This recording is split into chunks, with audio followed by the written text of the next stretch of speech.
Hey, happy Sunday. Cool. So for the May warm-up, we're gonna get started seated. So starting off with just 3 neck circles in both directions. So chin comes in towards chest, rocking the head over to the left side, thinking right ear reaches up towards ceiling. Reaching the head back, but thinking you're a giraffe as the head reaches back. We're trying to grab some grass that's too far to reach. As the head shoots over to the right side, left ear reaches up towards ceiling, then we come back to center.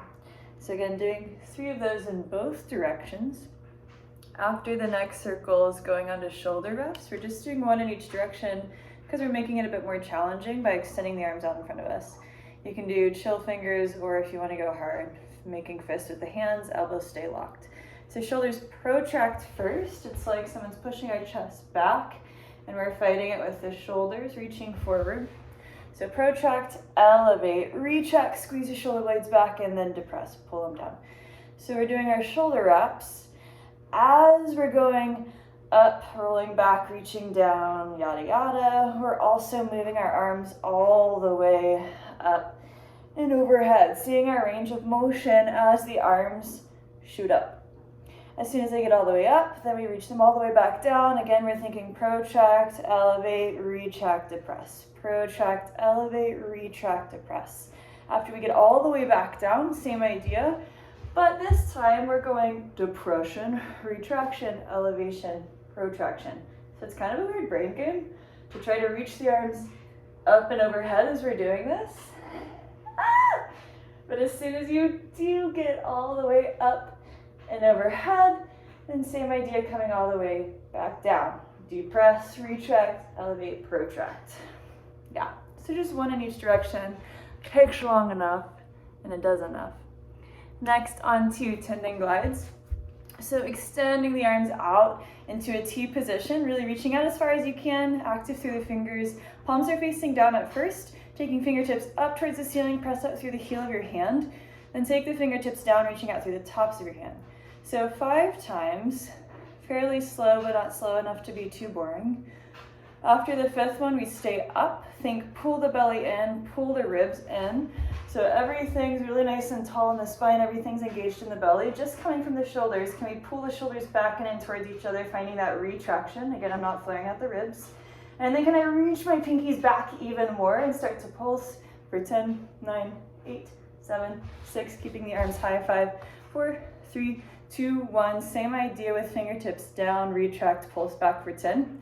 After those 10, palms flip to face up, fingertips up, down for 5. Freeze at the top, retract, pulses, fingertips down, retract, pulses. This is for shoulders, biceps, elbows, forearms, wrists, fingers. It should hit all the good things. After that, going into little butterfly pulses. So feet together, heels pretty close in towards their groin.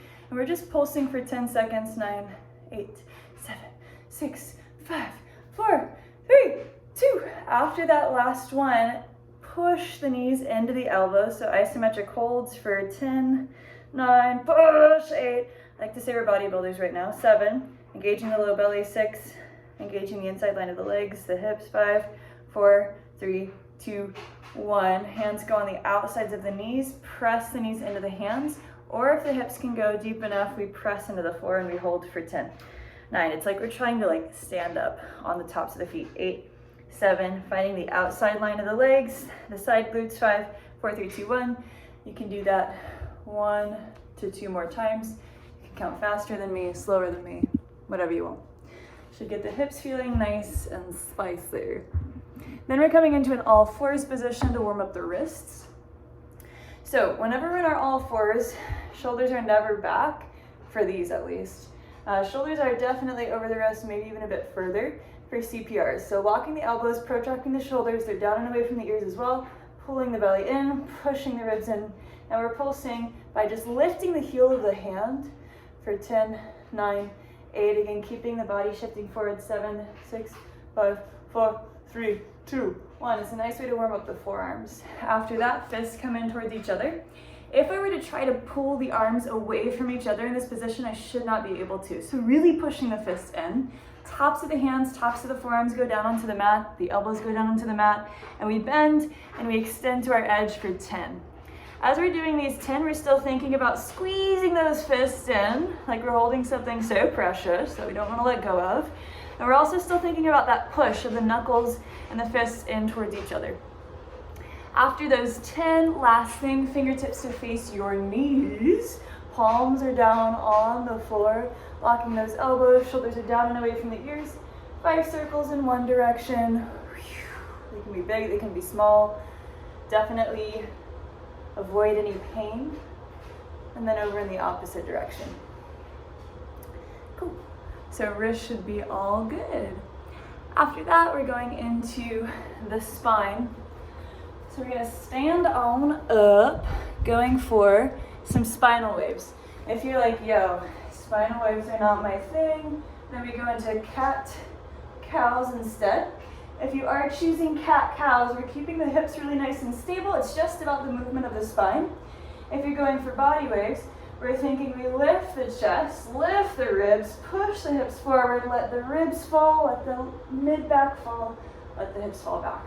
So going for 10 spinal waves in one direction, and 10 spinal waves in the opposite direction. For the opposite direction, we engage the glutes, we push the hips forward, we lift the belly button up, we lift the ribs up, we lift the chest up, we push the butt back, and then we let it all go. Again, for 10. But if you're like, fuck no, that's fine. Keep up with the cat cows instead. Do about 15 to 20 cat cows. After that, we're going into more dynamic movements. We're gonna work in a lunge for quite a bit. So hopefully targeting the quads, the hamstrings, all that goodness. So first my left leg's gonna go forward. Boop. My right leg's gonna shoot back. So, actually I'm gonna mirror. My left leg's forward, my right hand's coming down, right leg shooting back. My left arm's gonna shoot up towards the ceiling, and then I'm gonna try to get my left elbow to come as close down towards the floor as I can, and then I reach it back up, big twist, coming back down. We definitely don't wanna fuck up the right wrist in this scenario, so you can be really light on the fingertips, or you can just walk the hand out a bit wider. So we're doing, I think, 5 of those. I called them lizard twists. Let's see. Yeah, 5 of those. After those 5, so again, my left leg is forward. I'm here. Then I'm gonna take myself on up. So chest is lifted, tailbone's tucked, I'm sinking into my front leg, and I'm trying to drop my right knee down towards the floor, and then extend it back without arching my low back. So I drop down, I shoot back for 5, 4, 3, try not to move the top of the body, 2, 1, then I keep that back knee bent, and work on extending my front leg for 5, 4, 3, it's a quad burner, 2, 1, you get the point. After those, I think we just switch sides. So this time the right leg's forward, left leg is back, left fingertips are down, we're shooting out through that back heel, lifting the right arm up towards the ceiling, and then we're trying to tap that right elbow down towards the floor. If that's just too much, just tap the hand instead, focus more on the opening of the chest as you get to the top. So we're going 5, and then that right leg's forward, lunging into that front leg, drop the back knee, reach the back heel back. We're not arching the low back, we're keeping everything really nice and tucked, getting more length in the front of the back hip flexor. After those 5, we keep the back knee bent, we work on extending the front leg and bending it again. After those 5, then we're coming into a squatting position. From that squat, we're thinking quads are shooting out in opposite directions, engaging the side glutes, ripping the floor apart as we sink all the way down, we come up. Bonus points if that right knee comes in towards your chest before you shoot it back. Not necessary though. Squat, bonus points, reach it back. If this looks pretty easy for most of your folks, great. Then we're gonna add a little jump. So squat, we jump, we land, we curtsy, we jump, we land. You can also just elevate onto the tippy toes, trying to lift the chest the entire time. Oh, my knees. Lifting the chest the entire time that you're working. So hopefully after all those, your legs feel nice. I need a sip of water, but I'm not gonna take it. Okay, next thing, we're walking to plank.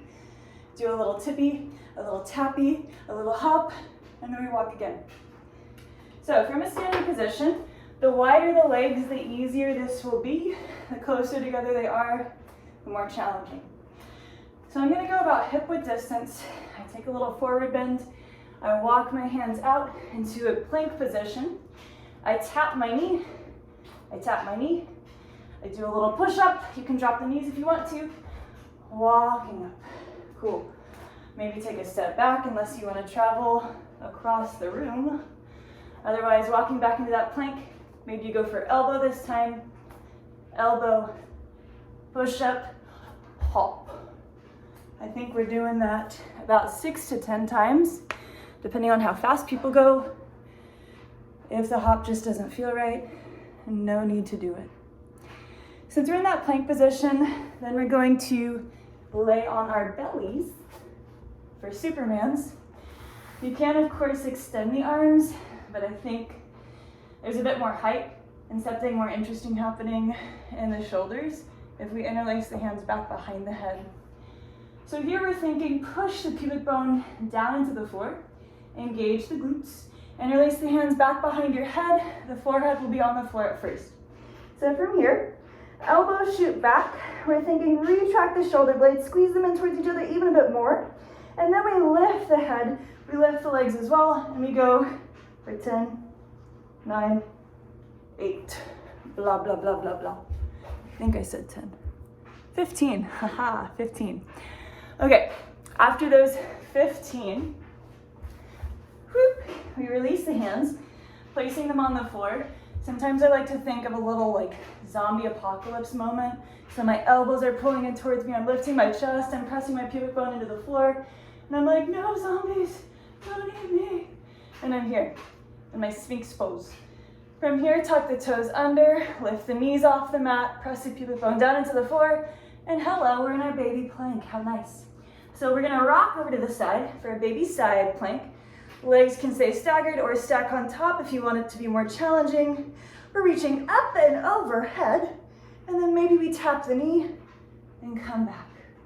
Other side, we stagger, or we hit on top, boop.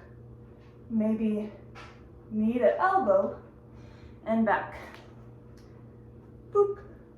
So you're doing that 3 times on each side, and then we're rolling onto our back for single leg V-ups. So option number 1, you keep both feet on the mat. Reaching your arms up and overhead, we press the low back down into the mat by that tuck of the tailbone. We take our big inhale. On our exhale, we think about rolling up as much as we can, and maybe this is the edge, and we pull our knee in towards our chest as much as we can, and we release. And we do that on the other side. Woo! And we release. If that feels okay, we extend both of our legs, take a big inhale. On your exhale, we lift up, maybe we bring a knee in towards our chest, and we come back down. Last option is to work with an extended leg coming all the way up and up. So alternating, 20 total, 10 on each side. Pick your poison, but definitely press the low back into the mat each time it has the opportunity to be grounded. Should be all good. Thanks, y'all.